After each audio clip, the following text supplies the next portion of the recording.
Police Minister Bheki gazetted the names of 5 members in the Critical Infrastructure Council in December 2021. 4 months later, he published the regulations that would govern the council's work, which was to advise him on protecting critical infrastructure from theft, sabotage and other threats. It states that the council should meet quarterly, but it has yet to meet, something one of the members bemoaned in a recent email to President Cele, which has gone unanswered. The council member, who asked not to be named, stressed in his letter to the president not just Eskom but transit infrastructure, national roads, schools, hospitals, dams and parliament itself are all victims of arson, theft, sabotage and vandalism. This is an emergency, he added. As an elected council, we have yet to meet to begin the work of identifying and declaring infrastructure as critical infrastructure. We have not established any guidelines, measures or other controls to protect, safeguard and ensure infrastructure resilience. According to the responses they have received from the police secretariat, the delay is due in part to the fact that the security vetting for the 5 members has yet to be completed. I only went for my lie detector test in September, and of all 5, I seem to be farther ahead in the process. But how do you appoint people if you don't vet them? It was frustrating to be on the sidelines watching the fallout from routine vandalism of electricity substations when you are appointed to help them find a solution, he added. It goes to the very heart of what we are supposed to be doing, but it is not just Eskom. We're in the midst of a war. Because our roads are impassable, trucks are being banned on key arteries, the economy has suffered greatly. Even our country's leaders are unconcerned about this. The council members requested permission to hold an informal workshop to begin developing a plan of action, but were denied. The presidency's head of infrastructure and investment did not respond to questions about the council. It is well known that the president has the responsibility for commissioning strategic plans and appointing advisory councils in areas of concern. We will only mention a few. The Economic Advisory Council was established in 2019, and Ramaphosa established the Presidential State-Owned Enterprises Council the following year to support efforts of reposition parastatals as development instruments. He also launched the National Strategic Plan on Gender-Based Violence and Femicide in 2020, followed by a response fund that received generous donations in February 2021.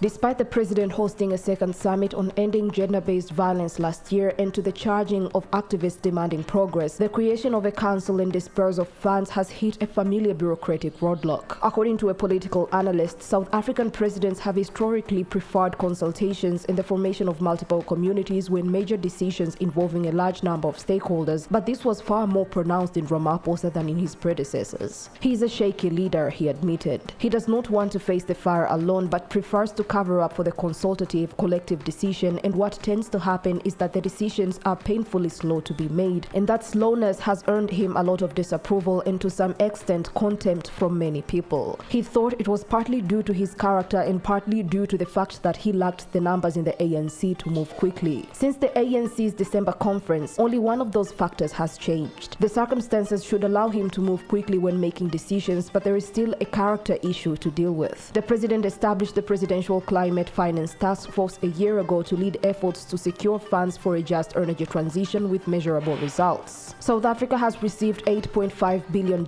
in pledges from United States, the United Kingdom, France, Germany and the European Union to support decarbonization and the transition of renewable energy. In July of last year, the Eskom crisis worsened. Ramaphosa unveiled the Energy Action Plan. The National Energy Crisis Committee, comprised of top government officials from relevant departments and led by the Director General of the Presidency, Pindile Baleni, was established as part of the plan. There is widespread agreement that the National Energy Crisis Committee's efforts, along with those of the Presidency's project management, have aided in the removal of the bureaucratic impediment. There is now more than 100 private sector projects in the works that, according to the president, will add 9,000 megawatts to the grid.